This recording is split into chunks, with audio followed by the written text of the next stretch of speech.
Hello, welcome to the Unassuming Podcast. I'm your host, Karen Phelan, and this episode we're going to devote to challenging our assumptions and examining our beliefs on money. More specifically, is money evil or is it a necessary evil? And I'm joined with two of my absolute favorite people in the world, Peter Neuwirth and Gerald Harris, because these guys are whip smart and they're curious about the world and they're also unassuming. So, my friend Pete has been a consulting actuary for over 40 years, and through his firm, Neuwirth Associates, he develops customized retirement income strategies for high net worth individuals and families. A graduate of Harvard College with a degree in mathematics and linguistics, Pete is a fellow of both the Society of Actuaries and the Conference of Consulting Actuaries. And he's the author of two books, What's Your Future Worth and Money Mountaineering, which offers six guiding principles for navigating the complex and uncertain world of money. And my friend Gerald Harris brings deep expertise in economic and financial analysis, honed through years of modeling work in corporate finance, strategic planning, and scenario analysis. He holds a BA in economics from Morehouse College and an MBA in finance and business economics from the University of Chicago Booth School of Business. And he's the author of The Art of Quantum Planning and the founder of the Quantum Planning Group. So, welcome, guys. I just wanted to start off to let you know why I chose this topic, because I'm seeing the kind of confluence of two contradictory things. First, we seem to be in an age of absolutely rapacious greed. It seems like billionaires can't get enough money. It seems like everything is a scam, and all of our algorithms are designed to extract and exploit as much money from people as possible. On the other hand, it's become really obvious to everyone that money, really isn't a thing. It used to be the gold standard, but now it's not gold. It's not even paper. It's just numbers on an account on a screen.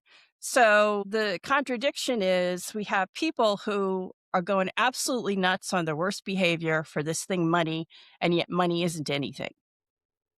So, Gerald, you hmm had you had some comments about money. Yeah, I had some thoughts about the pursuit and use of money. I go back to the point that I can demonstrate to you that money in and of itself is not evil, because if I had like $1 million on the table, all cut into $100 bills in a stack, and it just sat on the table by itself, it wouldn't do anything, right? So it would just Right. sit there, right? So the money in and of itself is an object, right? And what I think it is the pursuit of it, which is all my biblical friends may know that phrase there, pursuit and use of the money, and what people do in the pursuit of it and the use of it, because it's not the money that's evil, it's the use of the money by people that can be evil for all manner of reason. One thing I learned in some of my reading that I've been puzzling ever since I read it is that when capitalism emerged, and particularly the form of capitalism in the United States, the Catholic Church came out against it. The Catholic Church was against what was called Americanism, right? And I think the core of that was this issue around the use and pursuit of money, because I believe the church at that time thought that the things people would do with that were evil or immoral. And if the pursuit of money overran other values, such as justice and kindness and mercy and generosity, then it had to be evil, right? As we know, the Catholic Church lost that argument and seemingly have plenty of money themselves, as we noticed with some of the Vatican banking scandals a couple of years ago, where a guy was caught with $30 million in a suitcase at an airport, and he had happened to be head of the Vatican Bank, right? So let me just say there that I think it is the pursuit and use of the stuff that really opens us up to this question of evil. Gerald, I think you're absolutely right. There is really no inherent evil in money, and it's what people do, and to get it and to use it, that's where the evil starts. But they also use it for good, and sometimes the pursuit is helpful and increases the productivity of our economy and does all kinds of other things. But I'd like to focus on what really is money, because that's where I think we really got off that's the slippery slope. I mean, money historically is a brilliant invention. It's a brilliant human invention. It's the way barbers can cut people's hair and still feed their family. It's a medium of exchange, and this goes back thousands of years. And but just like any other really good idea that people come up with, that was not good enough. And then people started getting more and more clever. And the very first clever enhancement to money was interest.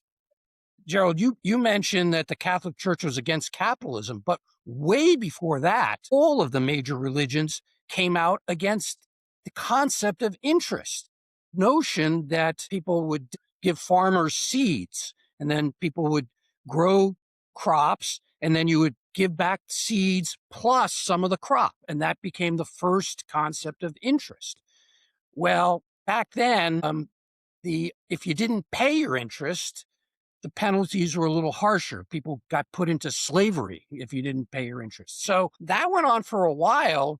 And then there was this notion of gold became the medium of exchange. It was divisible. And people would give each other gold, and it would be used as money.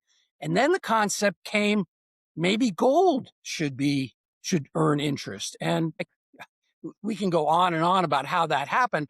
And it really came to fruition when the goldsmiths in the 1500s started holding people's gold and then giving out kind of chits. People started using that for currency. And then the goldsmiths realized they didn't have to keep all of the gold for all of the chits. And suddenly we had more money than gold. And that, to me, was the slippery slope that we started to go down. And again, every single major religion was against the idea that there should be more money, more money than gold, and also that gold should earn interest. So, Yeah. Well, I'm curious about defining what money is, because as a medium of exchange, it doesn't really seem to warrant this greed and pursuit. It's a great invention, but I don't think money is just a medium of exchange anymore. I think it's a way that I don't know if we store value or we measure value. And what I found in observation of our society is that we confuse net worth with self worth. And the poor people in our society are literally worthless. They get treated as worthless. And the rich people in our society are definitely full of worth. So, how did we get from just a medium of exchange so we could trade to this thing which really determines our value in the world and governs our lives? I got my own theory, and I think it started with the notion of private property. It started with the notion that you can own things. I mean, at one point I was very, very taken with libertarian philosophy and the book The Machinery of Freedom by, I guess, Milton Friedman's kid. And I thought it made a whole huge amount of sense until I started saying, well, it's not really working all that well, and it's creating all these wealth disparities. So I went back to the book, and I looked, and I realized that people start with a head start because people start with owning something. And that might seem not much. In fact, the Friedmans said, well, sure, personal property and owning natural resources is a problem, but it's only 6% of the GDP. But that 6% is huge, because the people that start the game owning something have an almost impossible competitive advantage about other people. And I think that's where it all started. But anyway, that's my theory. Well, let me throw in a couple other things here because I want to. I think that was this woke me up in the middle of the night last night, just so you know. And I was trying to say, how do I say this without being in politic here? But money is also power, and power to do what? power over people, right? And so, Karen, you're a woman, I'm a black man, right? And in the history of the world, power over slavery and power over women has been something that is still being pretty, heavily pursued here. And let's not play games here because money is used for those kinds of purposes, right? As we know, at the beginning of the founding of the United States, the net worth of the wealthiest people was tied to their ownership of slaves, right? I mean, the land was okay. Remember, there was tons of land, right? We were stuff, we hadn't even headed west yet, right? And all kind of things. But if you had slaves, you had capital, right? But I was at a concert a couple of years ago, and you know who Peabo Bryson is? He's a wonderful African American singer. He has a beautiful voice. He's one of the most outstanding singers. And he comes on stage and is in his 70s and he says, "Hey, everybody, I got a 4-year-old son." And everybody was like, "Wow, Peabo." So I'm thinking, okay, most women stop having babies in their 40s, and you're in your 70s, pal. How does this happen? Now, you're a nice guy. You're Peabo Bryce and all this kind of stuff. But I'm thinking between you and Al Pacino, so money matters in terms of attracting. You can get sexual power out of it, right? So let's be honest that the use of money by people, when we go back as an evil, well, what are they using it for? And I would say it is for power over others in various dimensions. Let me just leave it at that. I would agree with that, but I also think that the only thing I might take a little bit of issue with you in terms of the history of America, because my jam is really focusing on the Native Americans and the indigenous people who didn't have the concept of private property.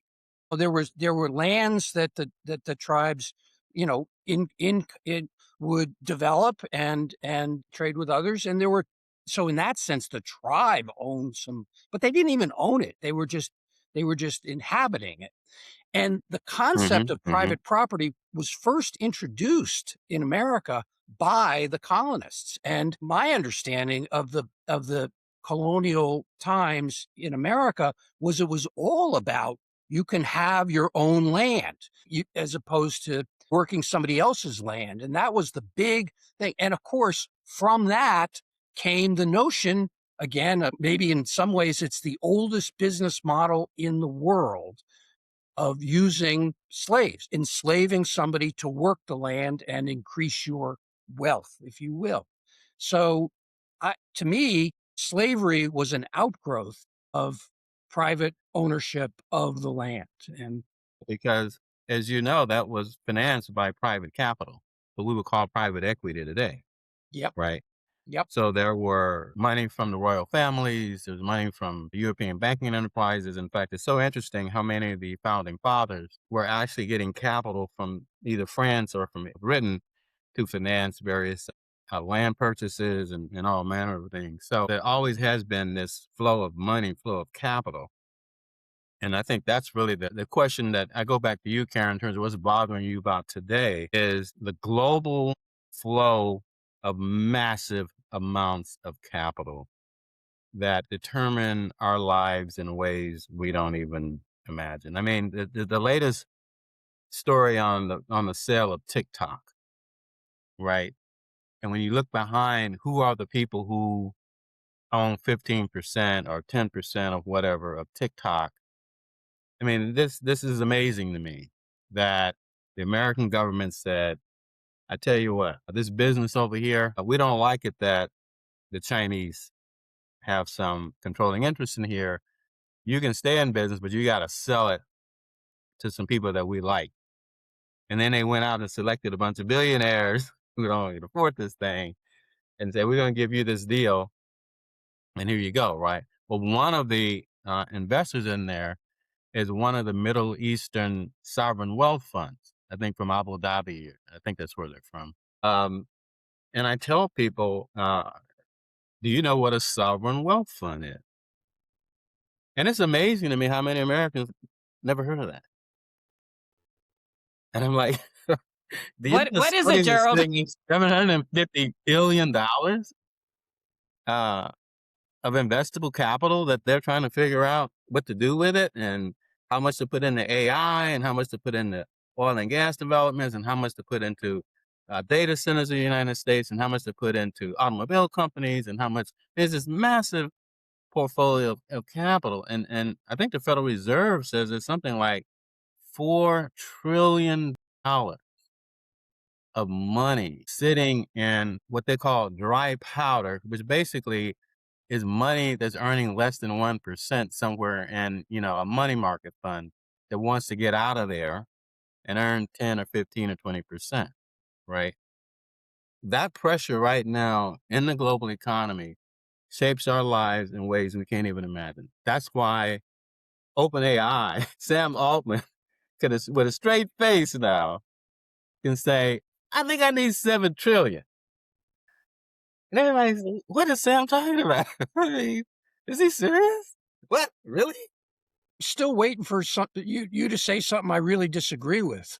I'm just reading the newspaper. But I'm just staying informed. I did want to make a couple of comments on that, Gerald. I mean, for one thing, those sovereign funds, particularly in the Middle East, that's fundamentally natural resources. They own oil. I mean, that's where it comes from. So the notion that somebody can own the oil in the ground is, again, one of those fundamental errors in, or it's not even an error, it's just something with lots of unintended consequences that we are now seeing. But the other thing I wanted to point out is, you're absolutely right about this massive capital and the way it's just shaping and controlling and moving things. But why is there so much capital? I mean, there's only 34,000 tons or maybe more now of gold. Okay. And gold is at 5,000 an ounce. So, maybe there's, a few trillion, maybe a few tens of trillions of dollars in gold, which theoretically is the basis for money and all capital. But we have so leveraged the world, and the way we've leveraged it is it's essentially a call on the future production and the future, basically, resources of the earth that gets turned into something. And I don't know, these days there's probably about a quadrillion, and that's a number I never thought I would see with a dollar sign attached to it.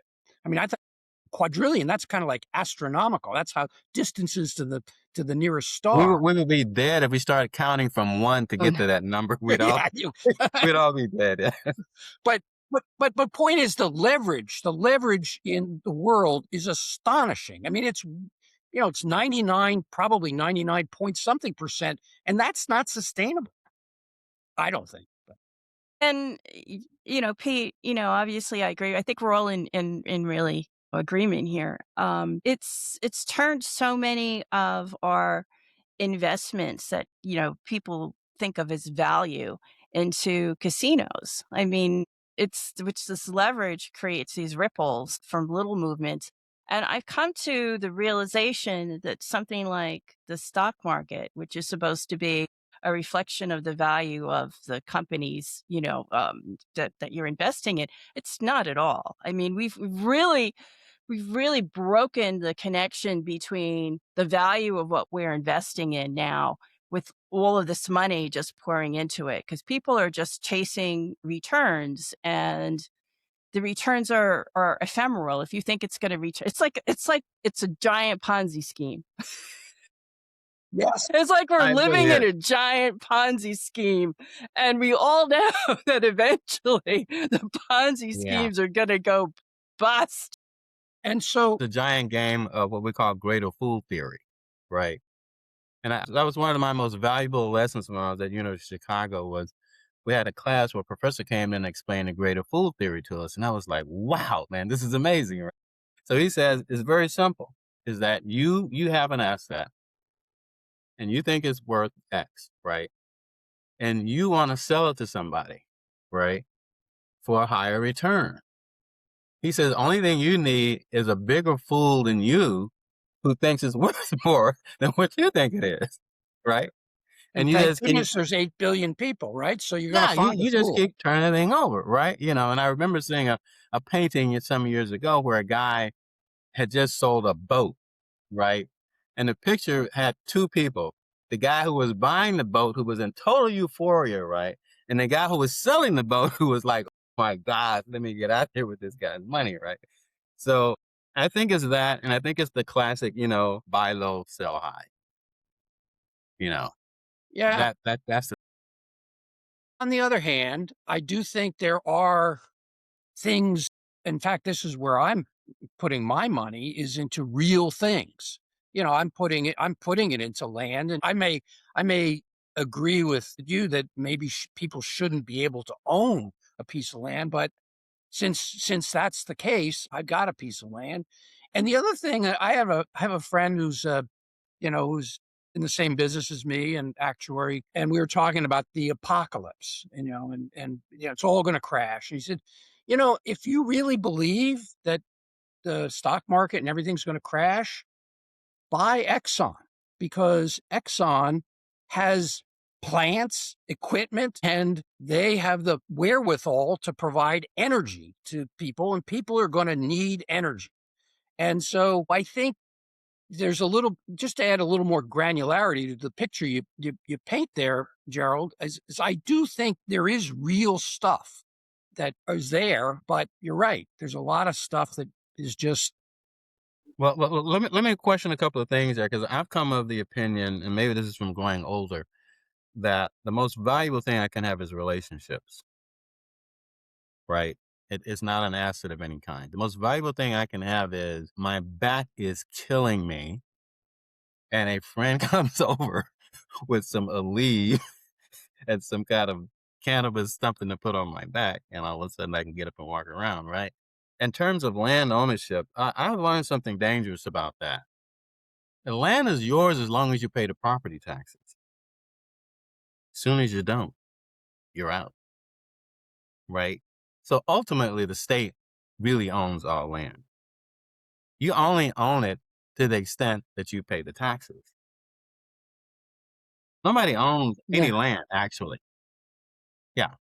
There was a piece that just came out last week about the largest owners of land in the United States. And I think one of them is the owner of the Los Angeles Lakers or something like that. And they listed the top 3 or 4 in the New York Times. Um, and some of them own like the size of half of New Jersey or something. It's like, wow, man, what are you gonna do with all that? And maybe it's the same theory that they feel that if they own, something like that, it's gonna always appreciate in value because you can't make more of it, right? I mean, the president of Ukraine just said last week that this is about land. So, So I like, hear you loud and clear. can I ask you a question? Because Yeah. I hear you very, very loud and clear about the Mhm. property taxes, but it's theoretically I'm getting something for my property taxes, the school system, and maybe more generally protection against whatever. But my question to you is, what do you think about taxes? Because taxes that's a big chunk of where the money goes. Well, I learned something interesting about taxes reading on the Fortunes of the Founders, that the first thing that the U.S. Senate, when it was formed, passed was a law in which all those bonds they had given to the soldiers because they didn't have any money for fighting in the Revolutionary War would be repaid at 100% on the dollar, right? Now, it just so happens that a lot of the soldiers who were poor as palm water, who got these, pieces of paper, these bonds and stuff, had sold them for a nickel or something because they needed food and land and water. So they just gave all this stuff away, right? So basically, a bunch of wealthy people bought all these things, right? And so as soon as the Senate came into place and they could pass legislation, they immediately did that, right? Now, so the question became, where are they going to get the money from to pay that? Well, that's when taxes came in. But taxes to me are about is two things. One is making sure the army gets paid. Because if you don't pay them, they got guns, right? Right. That was the problem. George Washington had to resolve that, right? So Well, you gotta have money for that. reading, the history of the fiat currencies, it's the whole point of taxes was to create a currency and make people use it. But the people who were using it were people who fought in the army. Yeah, you needed the money to pay the armies, and that before the fiat currencies, that people just use credit. Some of the oldest written works are ledgers, and people got along, trading without a use of currency because they just, accounting. You owe me this, you owe me that, and let's figure it all out. And so people were able to trade and exchange without currencies. I got a question for both of you then. I mean, do you think society can run without leverage, without taxation? Because, right. So what do we do? I think we have to avoid two things: scandal and theft, right? You got to avoid that. It's like when something is spinning, you don't want it to spin out of control. The centrifugal forces to tear the damn thing apart, right? So you got to have some way of putting your finger on the thing and keeping it from spinning out of control, which is to me what the Federal Reserve Bank does. But that's also worries me about digital currencies. I'm really afraid of Bitcoin and all the rest of the stuff because I don't know how you put your finger on that to slow that down. But I don't know if you guys watched the Silicon Valley Bank collapse a couple of years ago. What happened there? Basically, the person in the company who was supposed to be watching the overall portfolio balance of debt was fired, and they never replaced the person whose job it was to manage the risk profile of the bank itself. So it spun out of control. Well, Wall Street got the sense that, hey, wait a minute, I don't think these guys can cover their bets here. Bank starts collapsing overnight. The Federal Reserve had to come in very quickly because 50% of all Silicon Valley startups had an account in that bank.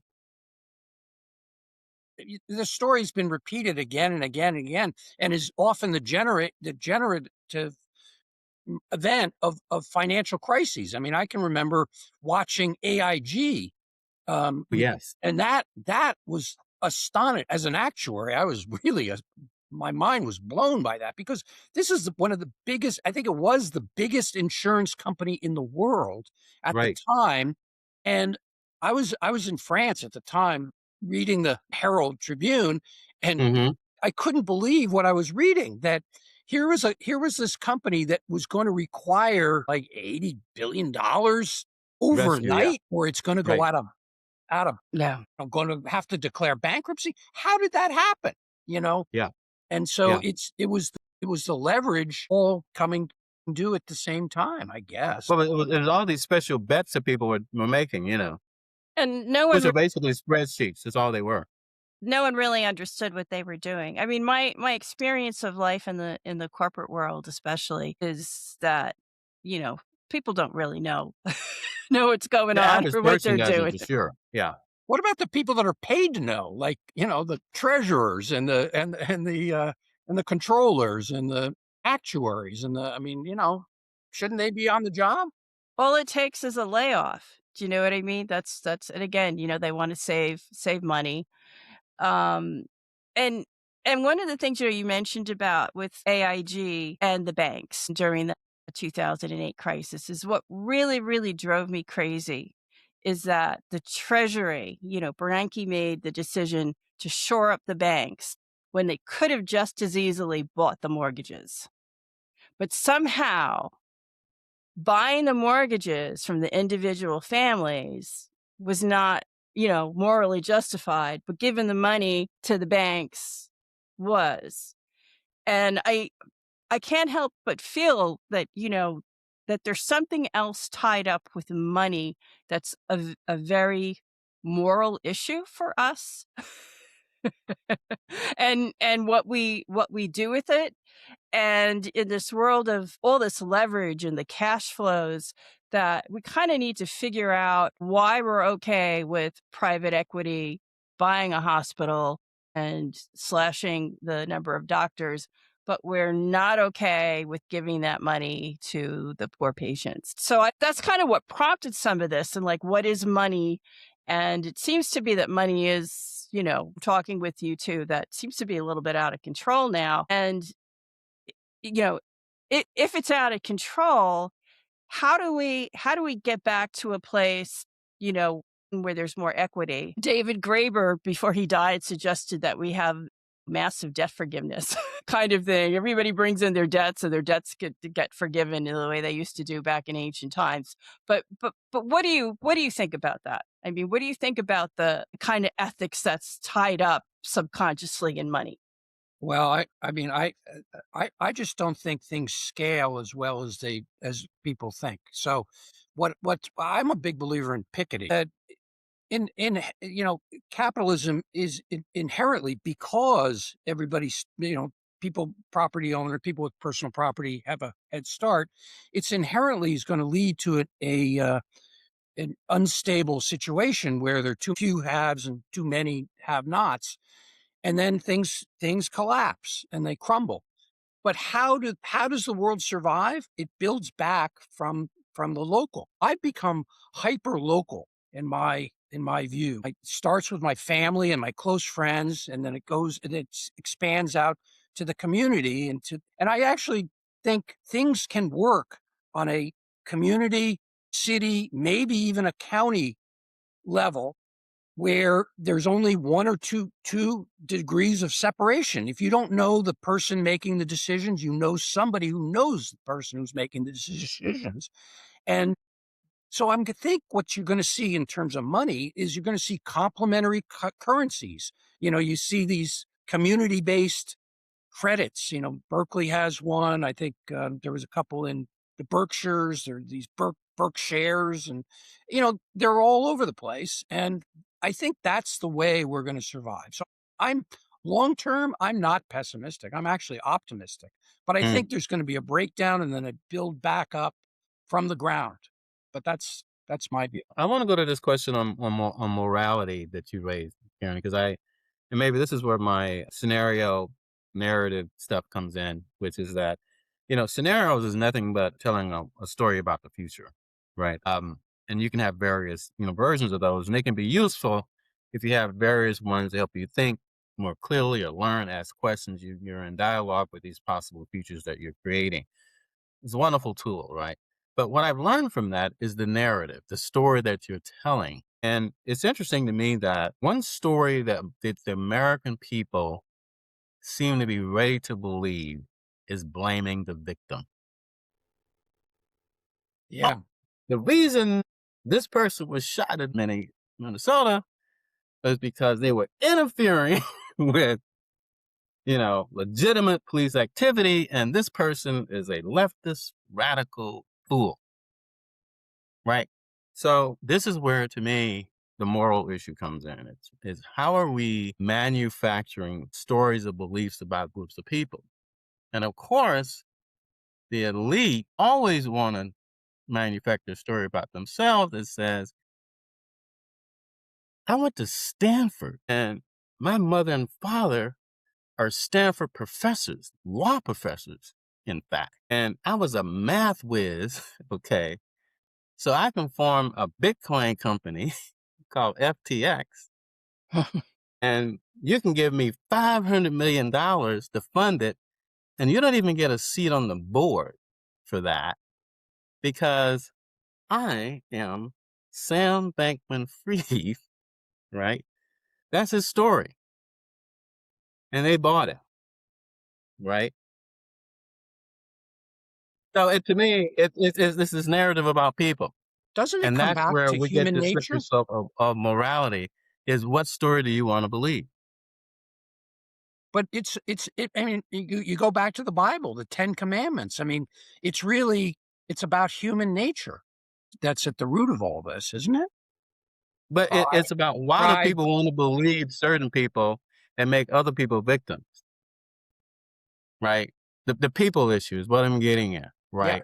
Yeah, I mean, agree. remember in this country until what, the 20s or 30s, women couldn't even open a bank account because your period every month made you emotionally unstable. That was the Gerald, narrative, right? you don't have to tell me because I remember some of those. There you But go. I have this belief about human nature and how it kind of plays out is that in as much as we have created a very competitive society in capitalism, we do need to cooperate. I think, societies are cooperative and we operate on a tit for tat basis. But there's certain bad behaviors that tend to permeate through societies. And, I call them slackers. Right? You get, your homework project, right? And you get your team of 5 and one person slacks off. The 4 people do the work and he gets an A, and then the second project is due and now there's only 3 people doing the work. Because it's like, right? Because it's bad behavior that just permeates through society. But we also have it on the other end as the exploiters. People are stealing your time, people are stealing your money. And and I think this is where regulation needs to come in, on both ends. Okay, well, we're going to get together and we're going to, have this collaborative group of people. And then someone gets the bright idea. Well, I'm going to milk this group of people for money. I'm not going to just contribute. I'm going to make them pay for my contribution. And then someone else says, well, if you're paying him for his contribution, you got to pay me for a contribution. And now nobody will contribute unless they get paid. So I see that as the fundamental human nature problem. And, in a very, very simplified, version, the way communism didn't work is you just created a group of slackers. And what's going on now with capitalism is you just created a group of exploiters. So, so I guess, my question is what do we need to do to get back to a more cooperative society, especially in capitalism, which is built on, competition?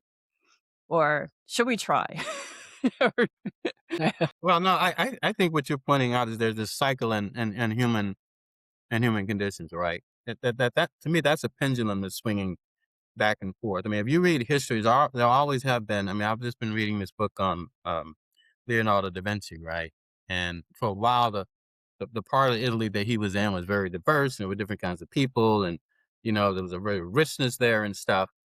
And so these things last for a period of time, but as they say, the center cannot hold, right? Eventually, the extremes start politically arguing and they tear the thing apart, right? And so I think you only have just periods of time where, and I think this was going on in this country. We've had this period of time where there was something called being an American and we had a shared set of values and kind of thing. And now the extremes are just pulling us apart, right? So we're just in that cycle. And I don't think the way the human brain works, particularly around things like hoarding and sexual dominance and those kinds of things, control of beauty, control of standards, control of the cultural norms, all that kind of stuff. Basically, power. You're always going to have some person that's born who is self-centered, driven person who thinks that it ought to be mine and you ought to work for me. That person always shows up. Yeah.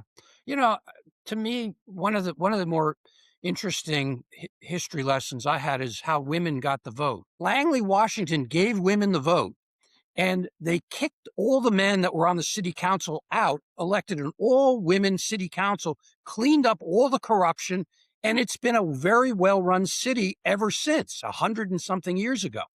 Well, different cities saw that and they picked it up, and cities and counties here and there. And eventually, there were so many counties in the state of Wyoming that had given the women the vote that the state of Wyoming was the first state to give the women the vote. And eventually, enough states did it, so it was inevitable. And I think that's how the world gets repaired.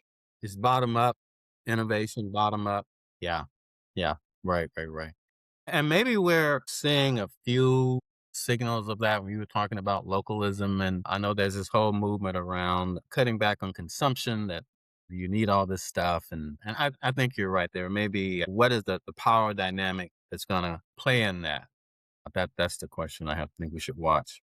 I mean, I think the environment is a perfect example. Start with these top-down global climate change conferences, they never work, but if you look at on the ground and you see communities taking care of their local environment, making sure the water is clean, that make sure that, you know, that you don't do something stupid and develop in a certain and then eventually the world cleans up. I mean, for the years I lived out near the ocean in San Francisco, and 2 times a year, people would come out and they just get all the trash, trash bags, and then just clean all that up. It clean things up, right? So, I think you're right. It probably is the environmental movement because this is where people have a upfront and personal connection with reality, right? Like, I can't breathe. I'm I can't choking on the drink my water, water. I mean, that's the Yeah. you know, And that gets back to your localism point too. And I spent a large part of my career in organizational change. And I think if you look at a lot of the methodologies, I always assume this top-down change and top-down change doesn't really work. It's got to be bottom up because the people on the bottom are not going to march to the tune of somebody on the top telling them what to do. That's just human nature that we resist being changed. One more thing about women, though, about women. Sure. I think it's really interesting to me that the whole Jeff Bezos situation, it's amazing to me. So you married to this wonderful woman who's helped you become fabulously wealthy. And you go to Hollywood and start making movies and you see this hot little thing and you dump your wife. Now, you have to give her a lot of freaking money to do that. So this hot little thing costs you billions of freaking dollars. And then you have a wedding in France and you invite all these people to see you. So this whole money sexual dynamic thing to me, it's interesting. And I hate to tell you this, but sometimes our conversations are too nice. We're not calling it, I mean, that was money, sexual power being displayed for everybody to see. So, I hate to just be blunt about it, but if we're going to talk about money, we better stop being nice about it because people will kill you over it. They will blow your brains out over it. or That's what's or going on in starve you, or Ukraine right now. starve you, cut off all of your ability to sustain yourself. So, Yeah, I mean, money is not a plaything when we talk about the pursuit of it. And the people who have it really want to exercise serious power. I mean, Donald Trump goes to the head of NVIDIA and says, I tell you what, pal, if you want to sell to the Chinese, you got to give me and the federal government 10%.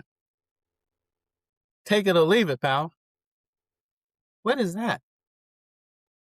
That's an exercise of pure power. So we better keep our eyes on this because this is not, I mean, the questions we're asking here is not a game. It is not a game. It's It's not a evil. game. I It's not a think a game. lot of I mean, you make a good point, which is what prompted this discussion, is these people who have exorbitant amounts of money don't have enough and they need more and they need domination. Like, why is Elon Musk asking for $1 trillion pay package? And what would you do with that? Right? So when they hear that, what happens to them? Do they go mad? I don't know. Yeah. Yeah.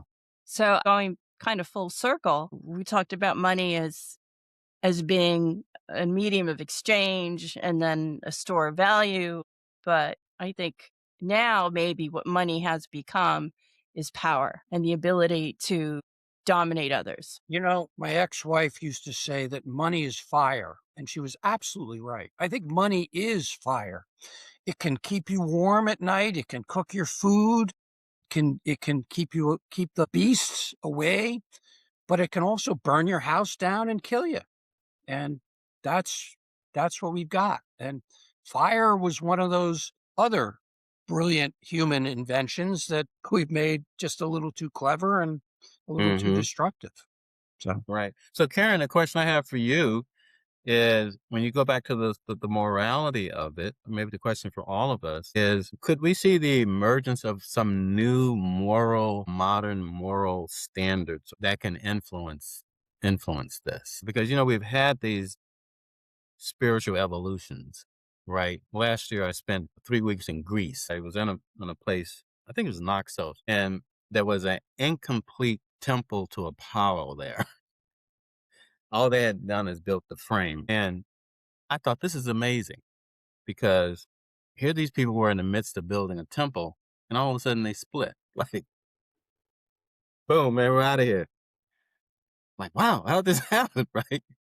And it turns out it was the Muslims and the Christians that came over and said, "Hey, man, you need to stop believing all that stuff. There's the sun god and all that kind of stuff. It's these people over here. This is how you should reorganize your whole spiritual existence, right?" And then off they run into something else, right? I mean, are we at one of these inflection points around that? I don't know, because it's normally some, you know, person who embodies this in some kind of way or some story we create, whatever. But I do think that there may be a need for some kind of emergent new way of understanding morality around these disparities in wealth and all the stuff that you've been concerned about. I I think go ahead. sorry, I often think, it's just changing our paradigm about these things. And if we look at billionaires and just think, okay, these are hoarders, there's something mentally not right with them. And so instead of this massive amounts of wealth becoming a badge of honor that I deserve this, I'm a worthy person, that we look at it and say, no, no, you're a hoarder. You are inadequate. Something inside you is missing and inadequate, and you need to fill it with money. And if we create that paradigm that we look at billionaires and go, ooh, maybe you should seek help, just start thinking about people in that respect. Well, I think that's right, but I also wanted to say to Gerald, I think what you're actually painting a pretty optimistic view of human nature and our ability to evolve. And I think the jury is out as to whether or not humans are capable of evolving as a species, but we need to. And in a sense, we may even be at that evolutionary choke point where we really got to get our spiritual and moral act together, or we're not going to be around. Well, but these transitions are violent because you have to overturn the old order. And the old order doesn't go away willingly. And so to bring in a new way of thinking, a new set of values, every time this occurs, the people who have the old set, unfortunately, they don't want to disappear and they don't want to go down easy. So that's what concerns me is there's some kind of violence that we need to unfortunately go through uh, to get to that. Do we need to burn down? I mean, when I look at like September 11th, right, when the Twin Towers came down, that image, right, to me, you know, that was a direct attack on American capitalism and global dominance, right? And we responded with an awful lot of violence. We still are responding to it with an awful lot of violence, right? But we know there's something wrong with it. We know there's something wrong with a very, very small group of people who happen to control a massive amount of capital, determine how people live their lives. We know there's something wrong with that. We don't know how to stop it, but we know there's something wrong with it. Okay. Well, we've been talking for an hour. This has been a good conversation. I hope to end a little bit on an up note. I mean, Gerald, you make a good point. Um, is there violence? I think there's definitely a new world order happening or a change. I don't know if we're gonna break out of the cycles, that we've been living. It's been like a to me, it seems like history is like a pendulum swinging back and forth. Are we ever gonna reach a point of morality where we'll let everybody have enough? I hope so. But, Pete, you mentioned localism, and maybe that's the answer. Yeah. Well, I'm betting against the apocalypse. Even though I've made my money over the years warning of people about things that almost never happen. But and who knows exactly what's going to happen, but I do think we're going to survive, and I do think we're going to come out of this okay. It's going to be rough. Yeah. Yeah. I'm with you. I'm not in the apocalyptic group as well, but I am in the, well, we may have a rough transition here, but I do think we will survive. I'm not concerned about that. Well, thank you so much. Thank you. My Thank pleasure. you. It seems like money, it's more than just this thing we spend. It really is influencing how we live our lives and morality and everything. And I learned a lot from the discussion. So thank you. All right. My Thank pleasure. you. All right. Thank Great. you. Bye now.